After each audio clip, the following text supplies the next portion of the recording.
الحمد لله رب العالمين وبه نستعين على أمور الدنيا والدين وصلى الله على سيدنا محمد وعلى آله وصحبه وسلم. مدن مدحوينه جمهورية فدرالك الصومالية قدومك لبدا أقل رئيس الوزراء قدوميها محكمة السرة مدنياش لبدا أقل قدوميها قبل كبنادر سراكيشة فنانين iyo howlwadeennada dhammaantooda. Assalaamu calaykum waraxmatullaahi wabarakaatuh. Alxamdulilah, ilaah baa mahadleh. Muddo dheer oo weli waqtigii looga talagalay ka badan waan kala maqnayn maanta anigoo nabad ah ilaahay isku soo kaanceliyey oo maanta maaragtay kalfadhigii tobaad furitaankiisa aan u kulansannahay. ilaah baan ugu shukrinaynaa, aad iyo aad aan ugu faraxsanahay sida qiimaha leh maaragtay xildhibaanada iyo senataradan u soo camareen golaha maanta. aad aan ugu faraxsanahay.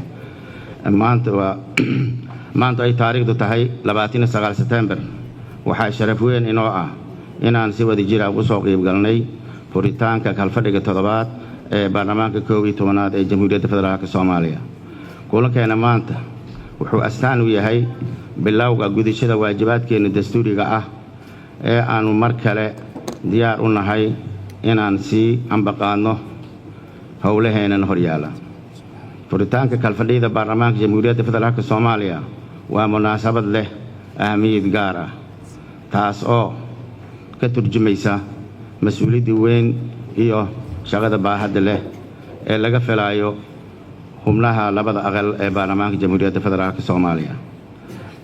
kulanka maanta waxaa nagala soo qayb galay madaxweynaha Jamhuuriyadda Federaalka Soomaaliya oo si rasmi ah u farayo kalfadhiga toddobaad, isla markaana nala wadaagi doono haddii alla idmo insha allahu khudbadiisa dastuuriga ah ee ku saabsan xaaladda guud ee dalkeena.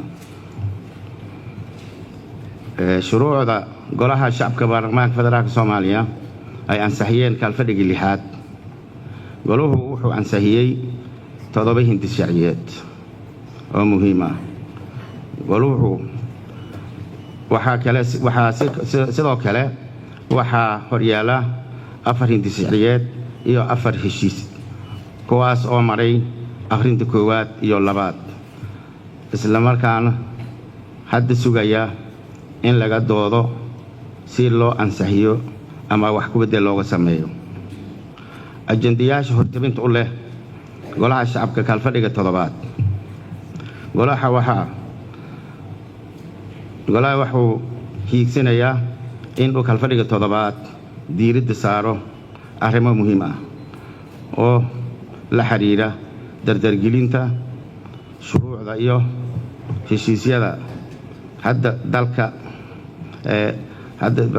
hay-adaha shuruucda iyo dhismaha hay-adaha dalka, kuwaas oo ay ka mid yihiin dhammaystirka shuruucda iyo heshiisyada horyaala guddiyada oo maray akhrinta koowaad iyo labaad, ka doodista iyo meelmarinta shuruucda cusub ee soo gaaray golaha, dhammaystirka dhismaha guddiyada madax bannaan ee dastuurku tilmaamay.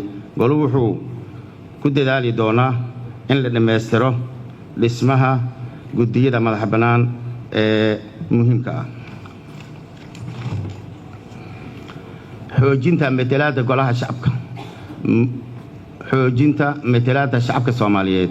golaha wuxuu mudnaan siin doonaa xaqiijinta matalaadda dhammaan shacabka Soomaaliyeed si waafaqsan qodobka 63aad ee dastuurka. dardargelinta doorashada 9 xubnood ee Soomaaliya ku matali doona golaha sharci-dejinta baarlamaanka Bariga Afrika si Soomaaliya u hesho matalaad dhab ah laguna xoojiyo iskaashiga gobolka Bariga Afrika. dhammaystirka dib u eegista dastuurka.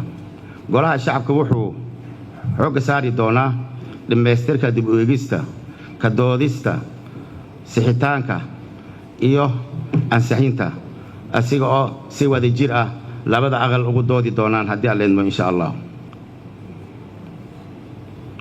ansixinta dastuurka ku meel gaarka ah si loo helo dastuur rasmi ah oo dhammaystiran. goluhu wuxuu kale ku dadaali doonaa hubinta dardargelinta shuruucda horey loo ansixiyey ee 6 kalfadhi ee la soo dhaafay,